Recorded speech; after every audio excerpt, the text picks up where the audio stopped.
Hola, soy Álvaro López Martín, coautor junto con Alba Córdoba Cabús de la comunicación titulada Las protestas cubanas de 2021 y su reflejo desinformativo en España. Ambos somos contratados FPU de la Universidad de Málaga.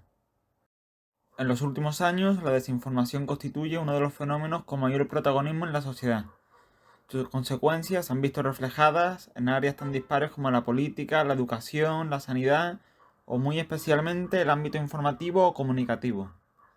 De manera frecuente, los medios de comunicación se ven involucrados involuntariamente, la mayoría de las veces, a través de falsificaciones o manipulación de sus publicaciones, lo que hace que cada vez sea más complicado distinguir información veraz o falsa. En palabras de Bennett y Livingstone, las fake news suponen una de las mayores amenazas para la democracia, el periodismo y la libertad de expresión. Esta problemática de informarse de manera veraz se incrementa cuando se tratan de hechos o acontecimientos de gran relieve ocurridos fuera de nuestras fronteras, como procesos electorales, conflictos diplomáticos, revueltas. Un ejemplo de ellos serían, por ejemplo, las protestas acontecidas en julio de 2021 en Cuba, las cuales despertaron un notable interés entre los medios de referencia mundiales. En base a lo expuesto, el propósito fundamental de esta investigación estriba en explorar los rasgos de los bulos referidos a las protestas cubanas difundidas en España. Como vía de concreción, se establecieron varios objetivos subsidiarios. El primero de ellos aspiraba a identificar cuáles son las vías con mayor incidencia en el proceso propagador de los bulos. También se plantea examinar las características formales y de contenido de las unidades de análisis. Y por último, determinar cuáles son las fuentes consultadas en los procesos de verificación, así como el porcentaje de piezas en las que tras dicho proceso se logra averiguar su procedencia. Para abordar los objetivos planteados, el método empleado fue el análisis de contenido, dada su idoneidad para el estudio de los mensajes, así como por la fiabilidad y versatilidad que ofrece. En cuanto al alcance, este será de carácter descriptivo, ya que se persigue identificar las características de los bulos. Para la composición de la muestra se seleccionaron todas las fake news sobre las protestas cubanas difundidas en España durante el mes de julio de 2021 y registradas en las 4 plataformas de verificación españolas que forman parte actualmente de la International Fact-Checking Network, es decir, Neutral, Maldita.es, F-Verifica y Verificat, aunque en esta última no se localizó ningún bulo sobre Cuba.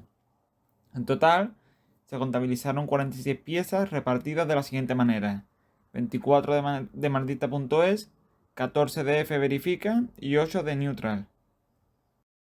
Todas las unidades de análisis fueron sometidas a una ficha de análisis para cuyo diseño se tomaron como referencia estudios previos sobre análisis de bulos y se añadieron variables ad hoc vinculadas al objetivo de estudio.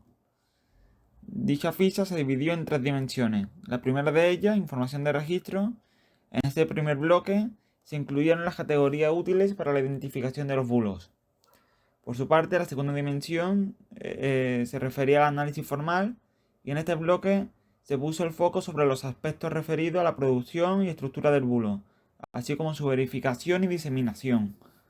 Las variables que se tuvieron en cuenta fueron la vía de difusión, el código comunicativo, el protagonista del mensaje o del elemento visual, la identificación del promotor del bulo y las fuentes consultadas para la verificación.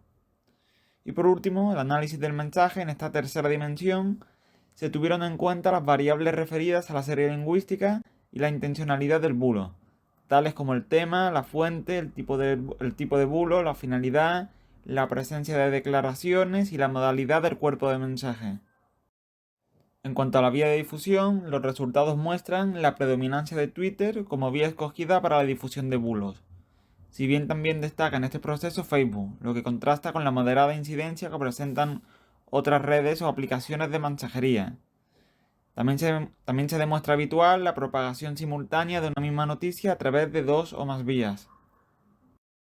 En cuanto al soporte o código comunicativo empleado, en términos generales se aprecia en la tabla 3 un indudable protagonismo del formato texto. En casi el 87% de la muestra se registra este formato, aunque en la totalidad de las piezas el contenido textual aparece acompañado por elementos visuales, mayoritariamente fotografías. Los resultados también permitieron inferir una tendencia a no personalizar el relato, refiriéndose a la mayoría de las piezas a personas anónimas o a aglomeraciones o concentraciones sin ningún personaje destacado respecto al resto. Grosso modo, muy reducida la proporción de bulos que ponen el foco sobre políticos y gobiernos o ministerios. Respecto a la labor de los fact-checkers, se constata que recurren a un promedio de 1,56 fuentes distintas para la verificación de las informaciones, lo que permite dilucidar la multiplicidad de recursos empleados y la destacada tarea acometida.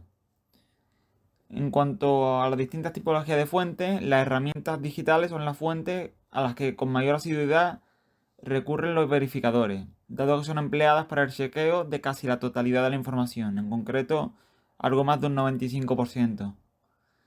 En menor medida, las fuentes mediáticas constituyen un importante canal de información, recurriendo a publicaciones y hemerotecas de diarios referentes de otros países. En referencia a los temas, los bulos sobre las protestas cubanas abordan mayoritariamente las propias manifestaciones o concentraciones de personas, en un sentido amplio, seguido de fake news sobre asuntos violentos sobre estos asuntos.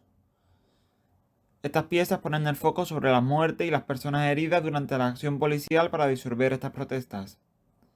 Como se aprecia en la tabla, otros asuntos como las consecuencias o hechos referidos a la diplomacia registran un menor protagonismo.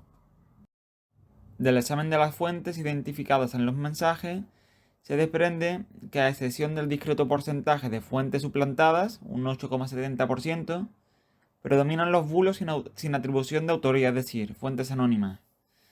Este dato deja entrever la incontrolable capacidad expansiva de estos bulos, ya que pese a no identificarse la procedencia de la información, estos bulos logran una gran difusión y un gran recorrido en Internet. Por el contrario, no se contabiliza ninguna unidad de registro encuadrada en las modalidades de fuentes ficticias y reales. En relación a la tipología de los bulos, es indudable el protagonismo absoluto de los mensajes adscritos a la modalidad de descontextualización o noticias manipuladas. Estas son aquellas piezas en las que el relato tiene cierto vínculo con la verdad, pero traspasan los límites de los verdaderos y son presentados en un contexto falso. Por su parte, lejos de lo que cabría esperar, es residual la proporción de piezas encuadradas en la tipología de engaño, es decir, aquellos bulos o aquellos mensajes que son de invención absoluta. Finalmente, en este trabajo se ha demostrado la enorme atención que suscitaron las revueltas cubanas, siendo objeto de innumerables bulos y contenidos fraudulentos difundidos durante el mes de julio. En relación a los propósitos planteados, el primer objetivo perseguía identificar cuáles eran las vías que registraban una mayor incidencia en el proceso de difusión.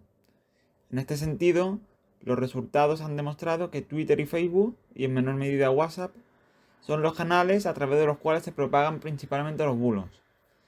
En líneas generales se aprecia cierta relación entre las aplicaciones que tienen una mayor incidencia en el proceso desinformativo y las vías preferentes escogidas por la población española para informarse, según los datos de Reuters Institute. Por su parte, como planteaba el segundo objetivo, se pretendía examinar las características formales y de contenido de las noticias falsas. En primer lugar, resulta reseñable el indudable protagonismo del texto como código comunicativo, si bien el relato siempre está complementado con algún recurso visual, habitualmente fotografía, como hemos comentado, con el fin de dotar al mensaje de una mayor verosimilitud. Esta predominancia del texto y la fotografía podría achacarse a su facilidad de manipulación respecto a otros formatos como el vídeo o el audio, que requieren una mayor capacitación tecnológica. Asimismo, casi la totalidad de la muestra responde a la modalidad de descontextualización y carecen de fuente identificativa en el relato. También se desprende de los resultados cierta tendencia a no personalizar el relato y la configuración de los bulos en torno a un reducido repertorio temático. Como hemos visto, eran 4 los temas, de los cuales 2 apenas tenían incidencia. Y por último, el tercer objetivo ponía el foco sobre la labor de las plataformas de fact-checking. Se constata la multiplicidad de fuentes empleadas para la tarea de verificación, siendo los recursos digitales y las fuentes mediáticas a las que en mayor medida recurren estos profesionales.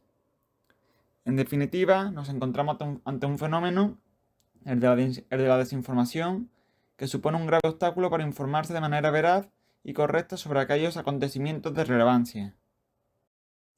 Muchas gracias por vuestra atención y quedamos a vuestra disposición para cualquier duda o sugerencia a través de los correos electrónicos que aparecen en pantalla.